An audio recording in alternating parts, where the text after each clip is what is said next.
vous écoute, Major, vous avez essayé de m'appeler à 3h moins le quart. Oui. Une cérémonie religieuse. À Saint-Louis des Invalides. Ils sont consumés de chagrin, mais soudés par une fierté pudique, dans le cocon familial de Mulhouse. Voulons-nous que le cercueil de notre fils soit à la cérémonie religieuse? On est là, donc on va y aller. Oui. Et le cercueil de notre fils peut y être. On est pour, il était baptisé, il n'y a pas de raison. Au revoir, Major. Au revoir. Jean-Marie Bockel, sénateur et ancien ministre, son épouse Marie-Odile et leurs enfants se soutiennent dignement. Seule Sarah, l'aînée, est restée à Pau avec la fiancée de Pierre-Emmanuel. À 28 ans, PE, comme on le surnommait, était le petit dernier, la mascotte de la famille. Ça, c'était avec toi, Là, avec son papa. Ski. Ouais. C'est lui qui pilotait le Cougar, le plus gros des 2 hélicoptères de guerre qui ont explosé au Mali lundi soir. Il aimait piloter. Très petit, hein, parce que moi je me souviens à 14-15 ans, il était déjà... il voulait voler. Hein. Il nous racontait toujours le pilotage tactique, le pilotage militaire, c'est-à-dire faire du pilotage dans des conditions dans lesquelles seuls des pilotes d'hélicoptères militaires se mettent, quoi. Camille, la compagne du jeune officier, a été prévenue la première à Pau. Vous l'avez appris comment? Par le major qui était... Ils sont allés à quelques-uns chez elle et l'un d'entre eux nous a appelés de chez elle. Le monde s'effondre en une seconde. Ouais, ça c'était... Je me suis... Peut-être qu'il est blessé... Enfin, là j'ai compris. Moi j'ai perdu la notion du temps. Oui, ça... Ils dépeignent un élève brillant mais modeste, fan de ski et de natation, féru de musique. Avec ses meilleurs amis, les copains scouts de son enfance, il s'était baptisé le Club des 5. Cette fraternité qu'il aimait dans le scoutisme, le lieutenant l'avait retrouvé dans l'armée. C'était un calme, c'était un pacifique, hein, c'était pas un belliqueux, mais il voulait servir. Il n'avait pas d'ennemis, quoi. C'était vraiment le petit frère le meilleur moussin. On a encore eu des messages 3 jours avant, de blagues. Parce que c'était un grand blagueur aussi, comme son frère. Quand c'était certainement plus sérieux, on n'avait plus de nouvelles pendant 2 jours, mais il prévenait toujours les parents pour dire... Il disait, je vais faire du camping. Je vais faire du camping. Ou TKT. TKT, t'inquiète. T'inquiète. Ouais. Voici la dernière photo envoyée par Pierre-Emmanuel à sa famille, quelques jours avant le drame. Le jeune Alsacien faisait partie des 4500 hommes qui se relaient à Gao, au Mali, depuis 2013. Une guerre contre la menace d'un califat islamiste au Sahara. Ce lundi 25 novembre, au crépuscule, les commandos français au sol sont en difficulté face à des djihadistes. Ils appellent en renfort 2 hélicoptères Tigre et un hélicoptère Cougar, comme celui-ci, chargé d'extraire les hommes. C'est une nuit sans lune, de niveau 5, selon la terminologie de l'armée. À 18h40, le Cougar et l'un des 2 Tigres se percutent et explosent. 13 soldats périssent sur le coup. C'est la plus dramatique perte essuyée par l'armée française depuis 1986. La plus jeune victime avait 22 ans. 2 des hommes étaient basés à Vars, en Isère. 5 faisaient partie des chasseurs de Gap. Pau est la ville la plus meurtrie. La capitale béarnaise perd 6 soldats de son régiment d'hélicoptères de combat. Les photos des militaires décédés, déclarés héros de la nation, sont installées devant l'hôtel de ville. L'émotion publique est palpable. Depuis les attentats de 2015, les Français prennent la mesure de l'engagement contre le djihadisme. À toute cette belle jeunesse qui s'est sacrifiée pour notre liberté, je pense surtout à leur famille, pour qui la perte est bien plus grande. Parmi les portraits, celui de l'adjudant-chef Julien Carrette, mécanicien d'hélicoptère. Sa compagne Magali a accepté de nous recevoir, courageuse malgré sa douleur. Autour d'elle, ses sœurs, ses parents, ainsi que la sœur et les parents de Julien. Il y a 56 militaires qui vont porter les cercueils et d'autres qui vont porter les blouses. Le mécanicien du Cougar était papa de 2 enfants. Adam, 4 ans et demi, et Thibaut, 6 mois seulement. Il avait quitté sa famille début novembre, pour 2 mois. C'est un des petits mots qui nous écrivait avant chaque départ. C'était aussi sa manière de nous dire j'ai hâte de revenir. Il le dit, un départ difficile, mais retour exceptionnel. Vous vous souvenez la dernière fois que vous avez été en contact avec lui? Il avait besoin d'une couette. Donc, il m'a appelée. Adam est allé dans sa chambre, a pris sa couette et est revenu et a dit « Maman, on peut donner ma couette à papa avec ma housse pour qu'il pense un petit peu à moi là-bas. » Voilà. Et donc, j'étais en train de préparer le colis. Et on allait l'envoyer quand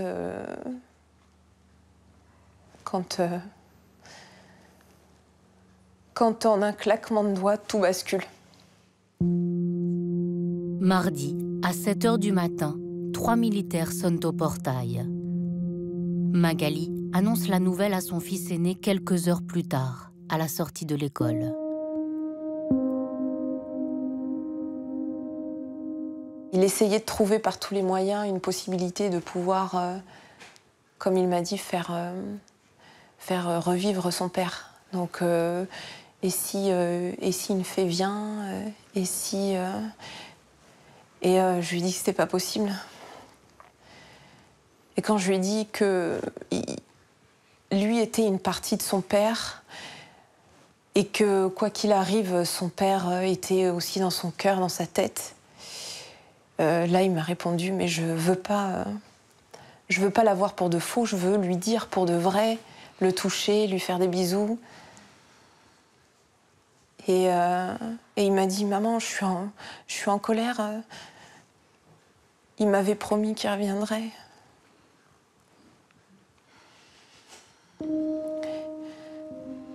Aujourd'hui, j'ai l'impression d'être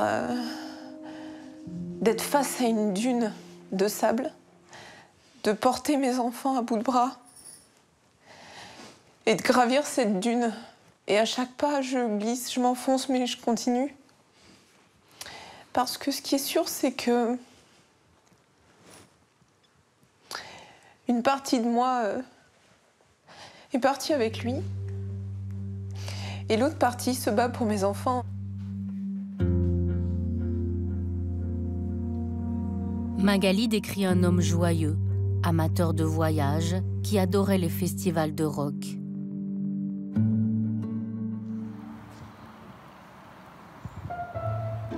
Né dans le Nord, Julien s'installe dans le Sud-Ouest à l'âge de 10 ans, avec son père Georges, employé de mairie, sa sœur Laure et sa mère Annick. En 98.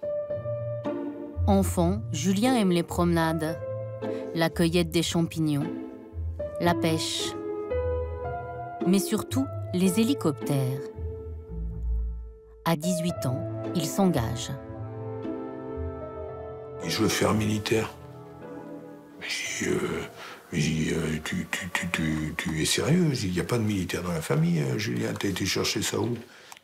Et il dit, moi, c'est l'armée qui... Moi, je veux rentrer dans les hélicoptères. Je veux m'occuper de ça. Et c'est vrai que tout petit, dès qu'il y avait un hélico dans le ciel, voilà, tout petit. En 17 ans de carrière, Julien enchaîne les OPEX, opérations extérieures, Afghanistan, Côte d'Ivoire, puis enfin le Mali.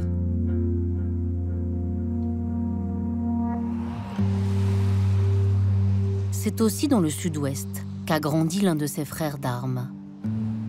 Dans cette ville-là, au cœur de la Gironde, Philippe Salle de Saint-Paul, notaire retraité, fêtera ce mercredi ses 70 ans, sans recevoir les habituels messages de son fils, Romain. Voilà, il avait mis « Coucou toi, bonne journée, voici ma nouvelle coupe ». Alors il mettait « Oui, je fais presque officier ». Rien ne prédestinait ce brigadier-chef à mourir pour la France.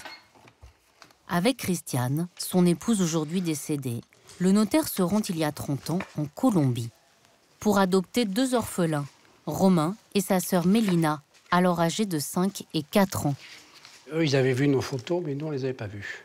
On ne les connaissait pas hein, quand nous, on est arrivés à l'association d'adoption. Et le premier souvenir, c'est qu'il nous a sauté dessus en criant « Papa, papa ». Les 2 enfants s'envolent pour la Gironde. Ils voient l'océan pour la première fois de leur vie. Le petit Romain découvre l'amour d'une maman. Et les vacances chez Mamina, leur grand-mère. Là, ils étaient tous les 2 pour un mariage. L'orphelin adopte sa nouvelle famille et sa nouvelle patrie. Mais il se sent parfois rejeté à cause de sa différence. Il était quand même typé, beaucoup plus typé que sa sœur. Hein. Et à l'école, il a eu quand même des difficultés quand même d'intégration. Ça n'a pas toujours été facile pour lui. Après son bac, Romain passe un BTS et devient d'abord agent immobilier. Mais ce grand sportif rêve d'être soldat et veut rendre à la France ce qu'elle lui a donné. Il s'engage en 2009 comme tireur embarqué dans les hélicoptères. Dans l'armée, je pense qu'il a retrouvé cette famille, il a retrouvé cette camaraderie, il a retrouvé ce désir de pouvoir faire quelque chose. Malgré les missions à l'étranger, Romain restait très proche de sa sœur. Elles sentent en plus. Sur leurs actes de naissance colombiens, Mélina et Romain sont nés le même jour, un 26 août, à 1 an d'intervalle. Leurs anniversaires, ils les fêtaient ensemble comme des jumeaux, sauf le dernier. Alors ils s'étaient envoyé des photos.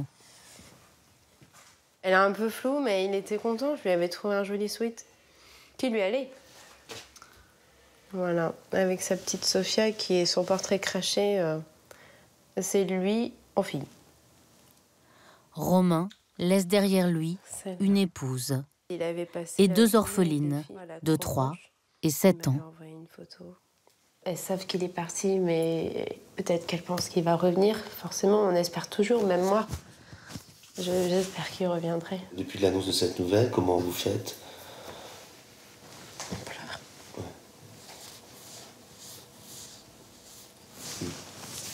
On prend le temps de pleurer. Voilà. Voilà. L'enfant de Pierre-Emmanuel Bockel, lui, ne connaîtra jamais son papa. Si l'aumônier veut être là pour faire une petite prière, ce serait bien. Si Camille veut dire quelques mots là, si elle se sent... à mon avis, Marie-Odile pense qu'elle ne voudra pas le faire, elle n'arrivera pas. Camille, la compagne du militaire, travaille dans l'immobilier. Celle-là est très belle, je viens de la mettre comme fond d'écran. C'était quand il lui a demandé en mariage. Ils se sont rencontrés lorsque le pilote d'élite cherchait un appartement à son arrivée à Pau en 2015. Avec Camille, c'était le grand amour. La jeune femme est enceinte de 5 mois d'un petit garçon. Il va être méga entouré. Il va connaître son papa à travers des discours juste d'amour et de fierté. Camille veut faire un mariage posthume, donc elle a engagé les formalités. Bah oui, ce sera... Ouais. Parce qu'ils devaient se marier au mois d'août. Un petit bouquet. Voilà. Ils savaient les risques, les 2. Ouais. Parce qu'il lui a dit, de toute façon, on va se marier parce que je veux plus que tu fasses une OPEX sans qu'on soit mariés.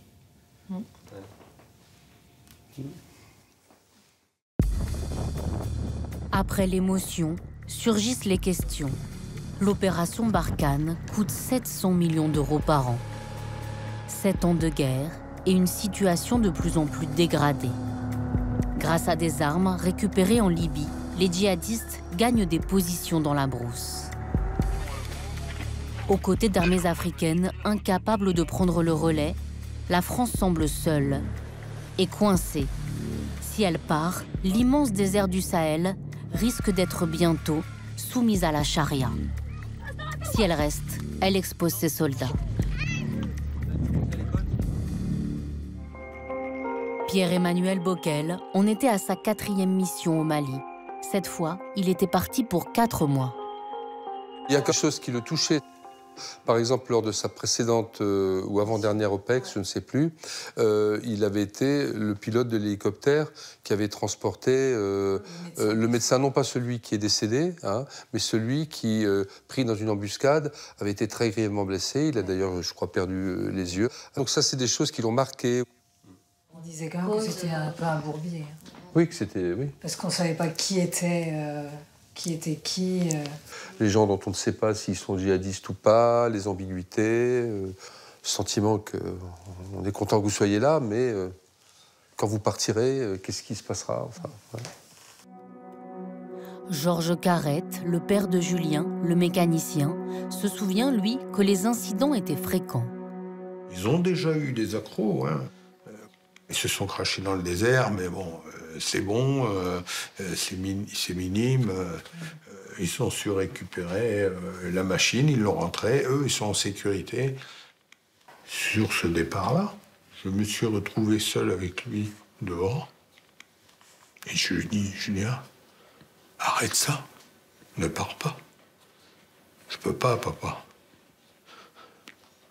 Et malheureusement, il y aura d'autres victimes. Mais tous s'accrochent à l'idée que leurs fils sont morts pour une cause noble. Comme le père de Romain Salle de Saint-Paul, qui vivait, lui, sa 3e mission au Mali. Ils servent de bouclier pour nous. Hein. Ils défendent nos valeurs, hein. Ils défendent notre liberté. C'est un combat juste, c'est un combat qu'il a dit... Quand il est parti, je lui ai dit « sois prudent ». Il m'a dit « oui, papa, mais tu sais, je mènerai ma mission jusqu'au bout ». Hier matin, à l'Irak, il nous a paru nécessaire de nous réunir ce jour. Le maire honorait la mémoire de Julien, le mécanicien, en présence de ses parents et de sa sœur. Julien, tu resteras toujours inscrit dans notre mémoire comme un héros mort pour la France. Un premier hommage avant la cérémonie nationale demain à Paris aux Invalides, à laquelle ils assisteront. Leur belle-fille Magali glissera dans le cercueil le cadeau que leur fils de 4 ans, Adam, préparait pour son père. Ce calendrier de l'Avent. Il avait peint un petit cœur, il avait fait des dessins. J'ai demandé à Adam ce qu'il souhaitait faire du calendrier. Et il m'a dit qu'il souhaitait le laisser à papa. Depuis 2013, 44 soldats français sont morts en opération au Sahel.